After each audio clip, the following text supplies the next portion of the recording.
Daniel Meyer, Music Director of the Erie Philharmonic, and it is a great pleasure to be with you again for another installment of Coffee Chat. And guys, I don't know if you brought along a beverage, but I actually did remember today to bring a cup of coffee, and there is literally coffee. I brewed it earlier today, but it's still warm. And I'm just really excited to be with Sandro Leal-Santiesteban, who is our Associate Principal First Violin of the Erie Philharmonic, and Josh Huang, who's also a member of the First Violin section. Welcome, guys. Welcome to Coffee Chat. Thanks so much. It's so great to have you here. I really haven't had a chance to catch up with you in an extended way. So this is a say hello, first of all, and check in with you guys and see how you've been doing.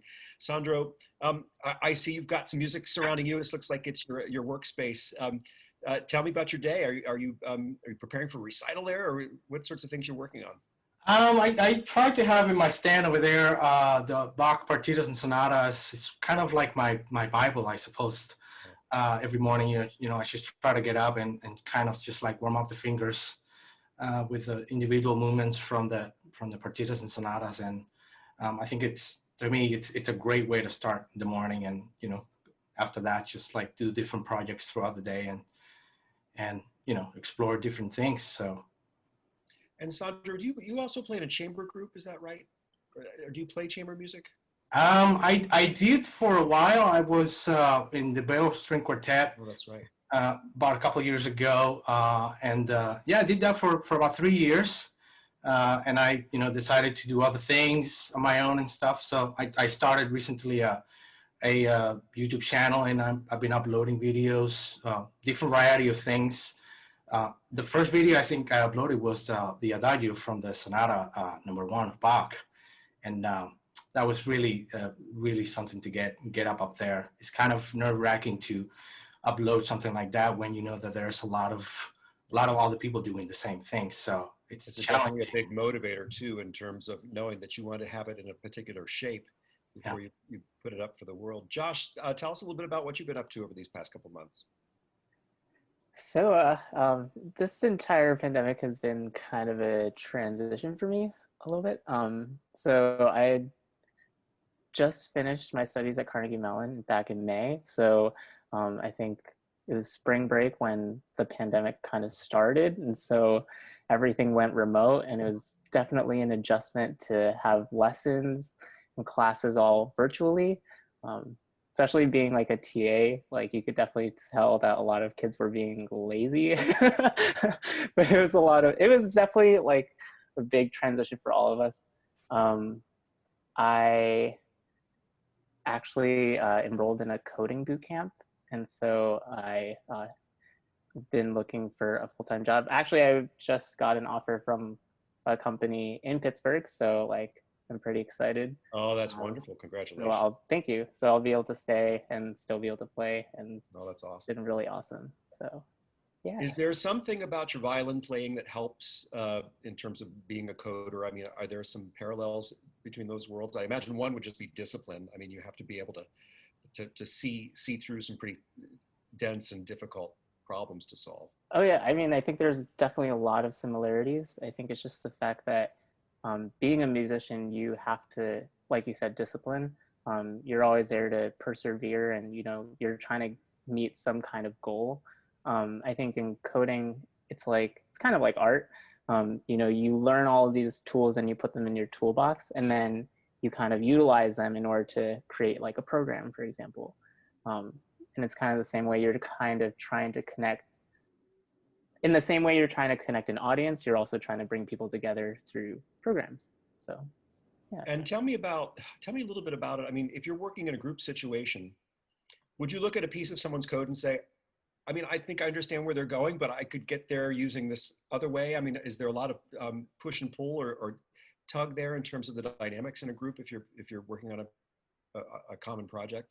Oh yeah, there's definitely a lot of collaboration involved.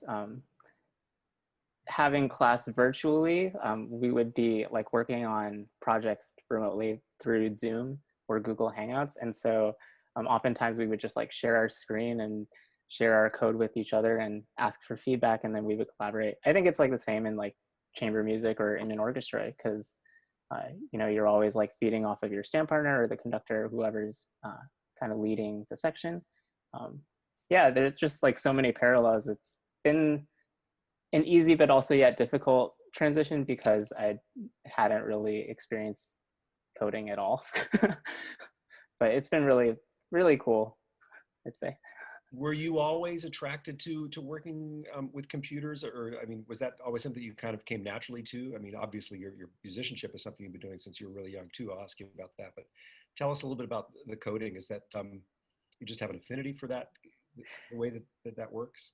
It was kind of like ish. It kind of happened a little bit on a whim. Yeah. I have a background actually in biology. Okay. So I definitely love science and I love music, and I don't know, I think I have an affinity for learning. There's so much stuff out there, and I'm always like wanting to see what's out there and to pick it up, see if I can take something from it. Actually, I had a friend who did the same program as me. I believe she used to play in Erie Phil for a bit, Esther Nam. Oh yeah, of course. Yeah, so she was actually the one who recommended me to do it. Wonderful. Yeah, and Was this a program through Carnegie Mellon, or was it something outside of CMU? Oh, it was something outside. It was called Tech Elevator, but Okay. they have a couple locations. They have one in Cleveland, one in Pittsburgh, and so yeah, it's starting to become really popular because a lot of people have been trying to figure out a new path. Absolutely. So Yeah. I don't know, when she told me about it, I applied that night, and she told me later on that she thought I was a little bit crazy. But I mean, what's life without taking some risks? You That's just absolutely, go yeah. for it. Exactly. You kind of have to do it that way. Yeah. Sandro, let's talk a little bit about. Do you remember? I mean, do you come from a musical family? What attracted you to playing the violin in the first place? Did you just get roped into it, or did you want to emulate an older sibling, or how did it happen? No, actually, my mom, she's a musician, she's a pianist, and she's also a conductor. She used to conduct the pit orchestra in Gran Teatro de La Habana in Cuba. And I sort of remember just going to her rehearsals, and she kind of put me in the section there, in the second violins in the back, for me to interact with professionals for the first time when I was like about 12 years old. So yeah, I was quite young, too young, but I learned a lot being there, and like just having the importance of already being close to professionals and like interacting with really a lot of experienced people out there in the orchestra. What age did you start to study or start to work on the violin? I started when I was about 7 years old. Mm-hmm. Yeah. How about you, Josh? Same thing, an early start on Oh the. yeah, I started when I was maybe 4.5. It Wow. wasn't very good though. I played Twinkle Twinkle Little Star for my first recital, and then for my second recital, I played Twinkle Twinkle Little Star again with variations. So improvement, but definitely wasn't that great. Took some time, but yeah. So I mean, I think I could get there if you really want. Well, that's actually a good point you bring up, because I also studied as a violinist, and it takes a long time to start sounding even decent on that instrument. And if you think about it, it's a stringed instrument just like the cello and the viola and the guitar, but with the guitar you've got frets. So at least if your guitar is in tune, ostensibly, if you put your finger on the correct fret, you're going to get more or less the right note out of the instrument. But with violin, there's just so much margin for error. Number one, with the left hand, that is placing the fingers in the right place on the fingerboard. But then number two is the whole other aspect of violin playing, which is just as important, if not more so, and that's managing the bow. This piece of wood with horsehair very tightly strung against it, and somehow you're supposed to be able to draw a good sound. And then, if you think about it, one of the big moments is when you learn how to vibrate on the instrument or make a vibrato. And it's the difference between, singing, you hear somebody singing and they're just singing kind of in a flat tone, and there's no inflection to their voice, versus like an opera singer or a pop star who can really modulate the frequency at which they're singing to create kind of a wavy effect, and that's called vibrato. And as soon as violinists learn how to do that, it's like unlocking a whole new world, because the instrument finally starts to sing and starts to sound sweet. Do you guys do you remember your first instrument? I mean, was it something that you rented or borrowed and I imagine with as young as you started, it was probably not even a full-sized instrument. For me, it was when I went to music school.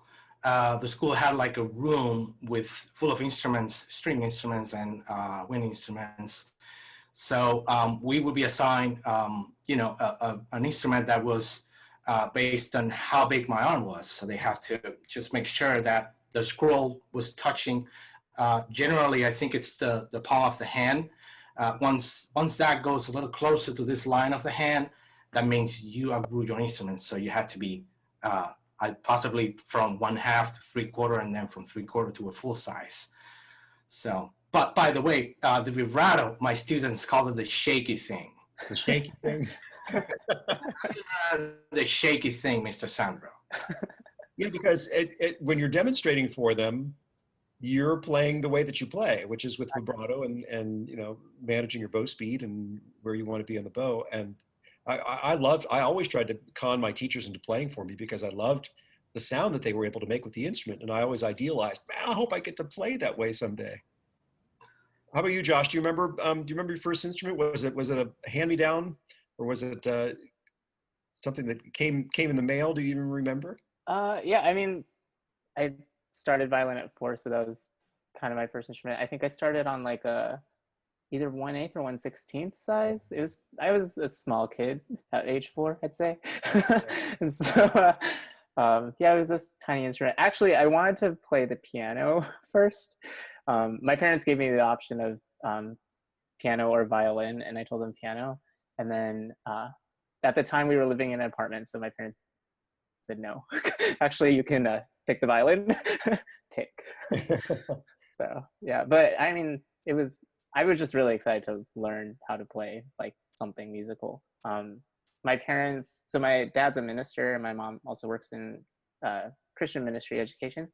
Mm-hmm. And so from a young age, like I was always like part of the church, and my mom would teach the choir. And so I'd say like in terms of first instrument, it'd probably be like singing, because you learn to sing in the choir. Well, I did at the time. So Right. yeah. Absolutely. That's so vital too. I mean, I think a lot of students, when they get to college or get to conservatory and they haven't had that vocal training, all of a sudden they find themselves in sight singing class, and it's kind of a shock revelation. But it's so important to be able to internalize the notes that you ultimately play on your instrument.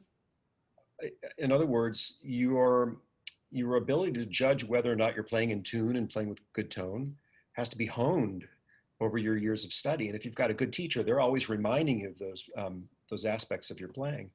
I think I've noticed a lot of students that I work with that haven't been forced to sing really struggle at the beginning when they're faced with being able to do that, because there's so many close connections. And I often find myself in rehearsals with the Philharmonic singing what I want.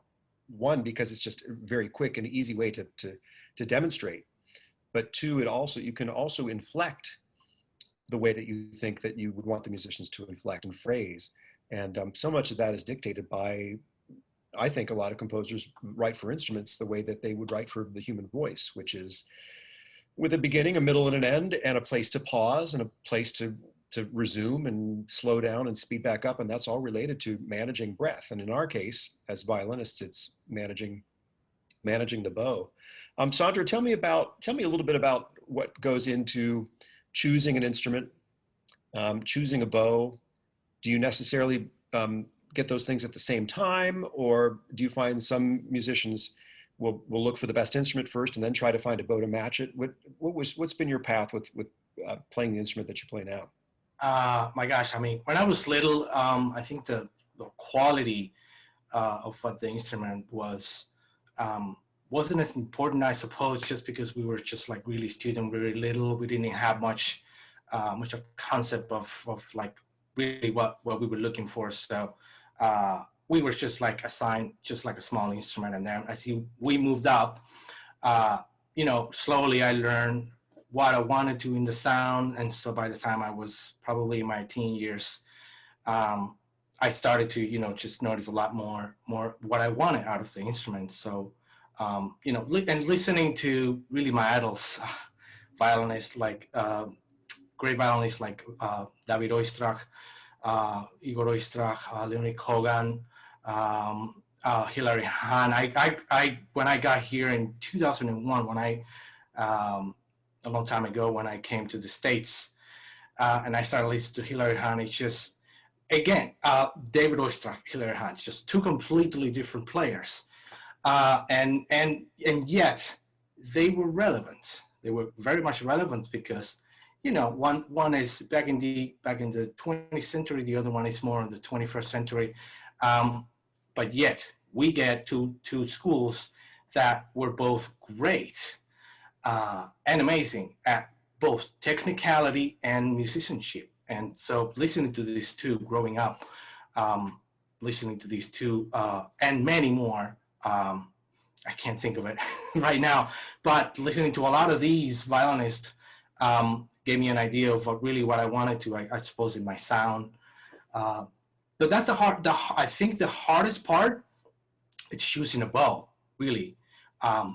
The violin, yes, that's important too, but I think choosing a bow and feeling comfortable with the right hand, I think it's quite challenging to come up with the bow that really just, because I remember when I started playing in orchestra, I can't really play like as if I was playing a solo piece when I'm in an orchestra, because I have tons of people behind me and in front of me, and we all have different instruments. I don't know. I think it's quite different to play when you play solo than when you play in a symphony. There are things that you have to keep in mind. There are things like you have to match the sound of the section. When you're in a solo position, just basically shining yourself. Right. And behind you is the support that you get from the orchestra and your colleagues. So. Josh, do you use a different bow when you play solo versus orchestra, or is it really just managing the way that you play it between those things? I think one day I would like to get multiple bows. At the current time, I really have one that I mostly play on, and then a backup that I use if I'm like bringing my bow to the shop and letting them fix it up.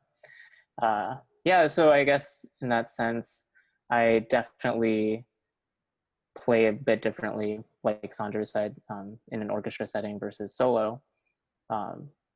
Yeah, it's just, I think as a musician, you have to be very cognizant of like what's around you and what's also coming out of your instrument, just because it's like what the audience perceives. So like if you were to play out like as a soloist in orchestra, like you would really just stick out, and obviously you want to be cohesive as a section in order to create this beautiful sound as a whole. And yeah, I think when I play in a section, you wanted, or I would just like, not necessarily just play less, but play in a sense that allows the sound to be rounder and to match other people. In some regards, then, does that take the pressure off a bit from the individual in a section, or would you say it's just a different kind of pressure? I think it can depend. It depends on the piece, the style of the piece. If you have a solo in the orchestra, then you might want to like play it a little bit more. Sandro sometimes plays out more because he has solos. So I mean, and they sound amazing. But yeah, I mean, I think it really depends. But definitely, I think comparing solo versus orchestra, there's definitely a bit pressure off. How about choosing your instrument, Josh? Do you remember the moment when you kind of decided on the violin that you're playing now? Did you compare it against some others, or how did you make that decision ultimately? So, I guess I actually got the current instrument that I'm playing on maybe 3 years ago. Okay. It was actually recommended to me by both of our former teachers, Cyrus Farrow, who's at Carnegie Mellon University. He has a friend out in California, two brothers by the last name of Rezvani. And so they have a violin shop and they've been making instruments for a while. The time I was taking a lot of orchestra auditions, and sometimes the comments that I got back from playing was that like there was an issue in my projection. And so what I was searching for in the time was a way in order to reach an audience who was like really far back. Right. And so that's kind of what this instrument did for me. And in addition, there was the bonus of having a nice sound, a nice quality. And so that's kind of how I decided on this instrument. Before then, made by the brothers. It's actually a contemporary. Yeah, it's 2013. Oh wow, that's amazing. Yeah. So that's a baby in terms of violin years. This is a baby. Yeah, it still has the diapers on. Well, it's getting there. Tell us a little bit about that, because that's an interesting notion, because a lot of violinists play very old instruments or instruments older than they are. So with a new instrument, is there a break-in period? Is there a period where the instrument kind of mellows with age, or what have you noticed with this instrument in particular? I'd say it's very temperamental. It's literally like a child. When the weather's damp, it doesn't do as well, or when the weather's damp. When the weather's a little bit more, yeah, when it's really humid. More humid, yeah. Yeah, sorry. Yeah, it doesn't really like that. It definitely likes it when it's a bit hotter, a little bit more dry. Yeah, and sometimes it'll have good days, sometimes it won't. Yeah, you can tell because, like, I mean, when you always play and you have the instrument under your ear, you kind of hear how it sounds. Right. And so some days it's just like, I did change these strings like maybe a couple weeks ago. Like, it should sound the same as yesterday, but it decides not to. Yeah. Sandro, do you wrestle with those issues with your instrument, or is it old enough that it's kind of matured its way out of that phase? No, I've seen, my violin is built in 2010, so. So you have a teenager. But yeah, I agree with Josh. There's a lot to consider when you're like playing an instrument like this, and the changes of weather, especially, and the seasons. And not only the instrument, the bow also, just like the hair just gets really old, so you have to be on top of rehairing the bow. And just making sure that the bow it's well calibrated. I think the bow, like, it gets to the point where it gets torqued, so you have to make sure that the bow maintains a nice shape. So because due to the nature of the how modern the bow is. So Sandro, you're playing every day of the year practically, right? So how often would you need to change our viewers probably know that bows are made out of wood and then horsehair that's strung very tightly. And the horsehair, of course, has these very fine, if you look at it under a microscope, there's the little tiny ridges, and it's those ridges that then rub against and create the friction against the string, and that's what produces the tone. And over time, of course, those start to wear down. And like anything, you need to replace it. What kind of frequency do you need to replace the hair on a bow to keep it in kind of good shape? I do. It obviously just depends on how much you play on it. If you play a lot on it, on probably about 3 times, 4 times a year. If you don't play as much, probably just depending on the seasons. Like in the spring, I usually do it. In the summer, usually do it towards the end of the summer when the weather starts to cool down again. Mm-hmm. Change it again, just because. The hair tension also changes so much when you have to, like, just make sure you loosen up the hair.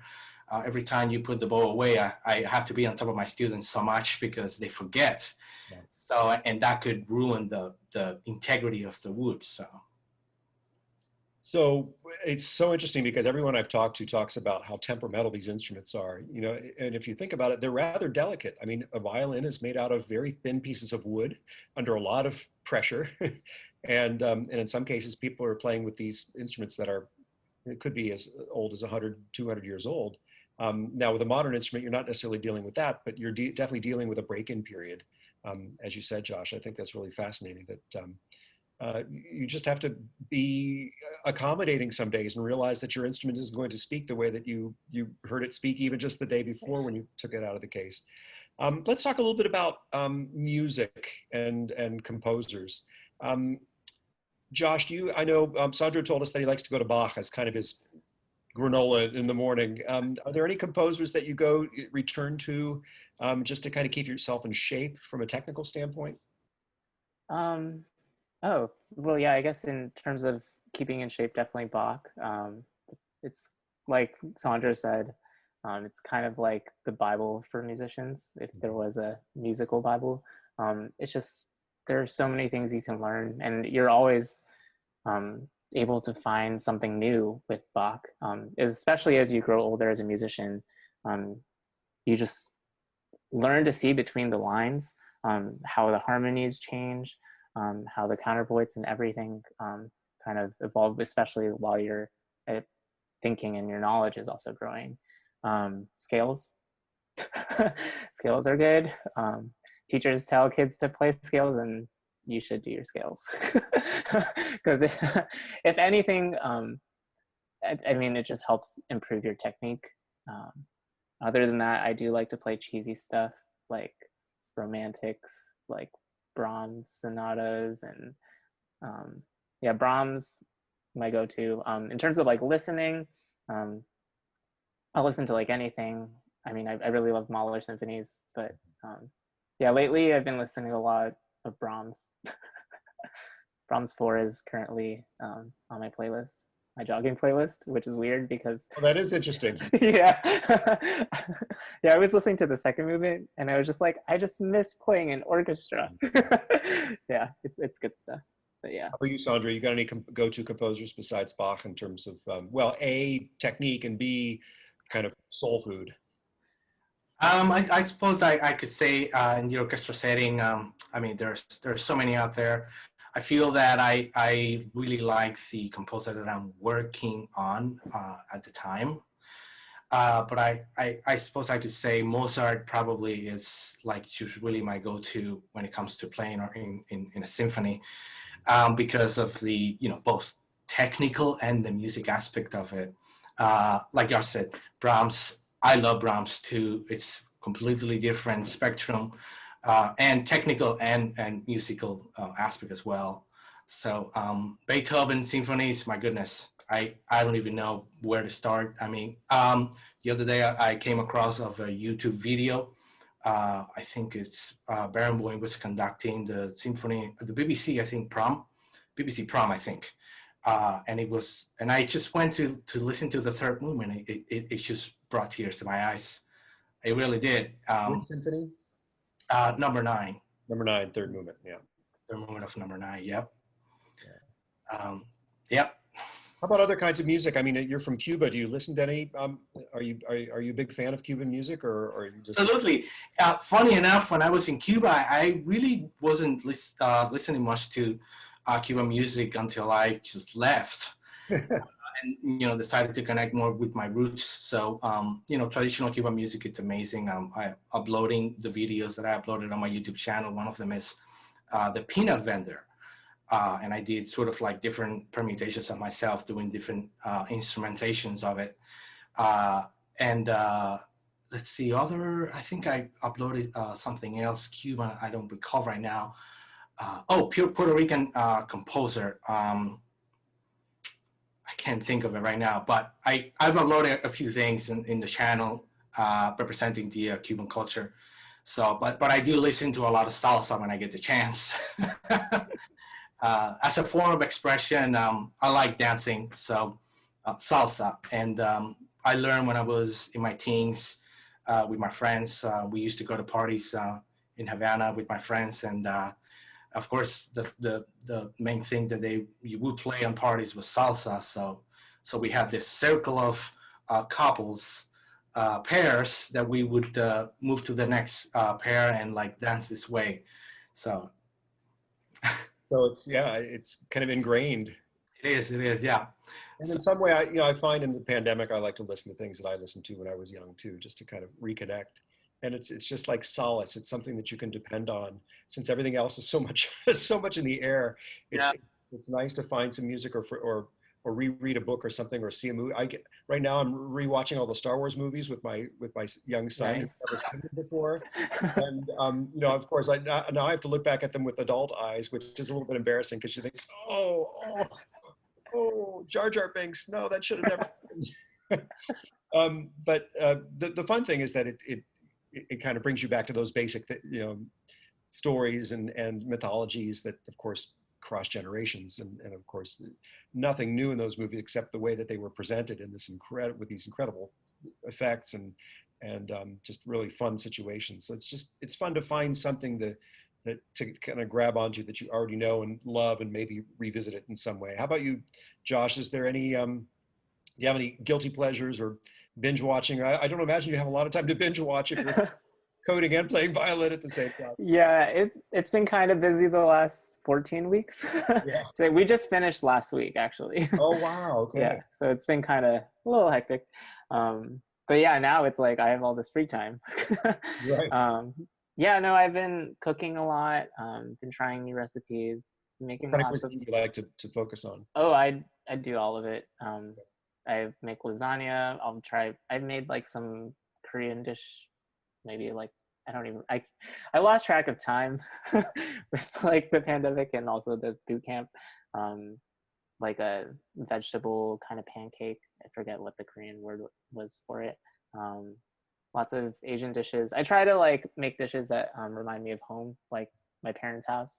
They're currently in Ohio, Okay. but I don't know. I haven't seen them since New Year's, so it's kind of missing a little bit. I'm hoping to see them soon, hopefully. But yeah, I've been jogging a lot. Yeah, there's quite a few parks near me. Frick Park. I live in Regent Square in Pittsburgh right now. Been jogging maybe like 7 to 8 miles like every day or every Wow. other day. So That's I'm trying impressive. to get fit. Good for you. Thanks. Yeah, it's been really fun. I've been getting a lot of ice cream at Millie's. I'm also lactose intolerant, so I've had a couple like accidents, but we won't get into that. But Just yeah, get I out of mean, the habit, Josh. you know, but it's like it's so good. Like I really We got to love ice find you a cream. good dairy-free alternative. I mean, but the dairy is the best part. I know. Hard to live. I couldn't live without cheese, actually. Oh yeah, cheese is so good too. I could probably live without ice cream, maybe, but cheese, I just could not give up. Yeah. How about you, Sandro? Any guilty pleasures? You cooking any Cuban food or? Oh, yes. Let's see. Next week, we're gonna go to a cabin just for like a day, and my brother-in-law, actually, wife, she cooks a lot. Emily's also cooking a lot. When I cook, I have a dish that I haven't made for a while, so I'm gonna make that next week. It's called arroz imperial, and it's layers. It's layers of yellow rice with chicken and two different kinds of cheese. And this thing, it's just scrumptious. It's just melts in your mouth. You got my attention with those 2 layers of cheese. What kind of cheese? Let's see, I put mozzarella and I put, these are shredded cheese, and I put mozzarella cheese, and I put also sharp cheddar cheese. And also on some occasions when it's available, when it's all cooked and everything all in one dish, I put a little bit of beer. Ooh. Yes. To kind of have all the flavors kind of blend in there. So Very nice. Well, I have some good news, and that is that we will be seeing each other. We'll be wearing face masks, but we will be seeing each other very soon on the concert stage, because, of course, the Philharmonic has just announced that we're initiating a digital series that will be broadcast on WQLN, our public television station in Erie, Pennsylvania. And I'm really excited about that because, one, we finally get together and make some music again. I'm sad that it's not with the whole orchestra, but right now we're limited to 25 human beings in the building. So that, of course, includes the musicians and then all the technicians that are going to help us film and record these programs. But the good news is that we're going to be making music again together, live, not trying to string something together with a beat and headphones on, but actually a real concert experience where we're going to be in the same place at the same time making music. And then our audience, of course, will be anyone that wants to tune in. It'll be absolutely free. So I'm just thrilled that I'm going to get a chance to work with you guys again under those circumstances, and really hope that we turn the corner quickly on this pandemic, because it's you know, a lot of artists are suffering right now. And we're lucky that we have a good partner in QLN to help us turn on a dime, as it were, and make some sort of performing opportunity for our musicians. But the world is not the same. as it was just 5 months ago. So we're really we're doing our best to kind of keep everything together. But I miss you both very, very much, and I'm really looking forward to making music with you again. Very pleased and happy to know that you're both well and that you're making it through. And I wanted to thank you for giving us some time today to talk, and just wish you both the very best. And cheers to you both. And Sandro and Josh, two treasured members of the first violin section of the Erie Philharmonic, who you'll get a chance to see on WQLN coming up very soon. So check your listings for those performances. There'll be performances on Thursday evenings and Sunday afternoons. So tune in and get a chance to hear a smaller complement of the strings of the Erie Philharmonic for these first few programs, and then hopefully we'll get a chance to open it up and include some more musicians as we go along. Sandro and Josh, thanks so much for your time today. Thank you. It's really good to see both of you. It's been so long.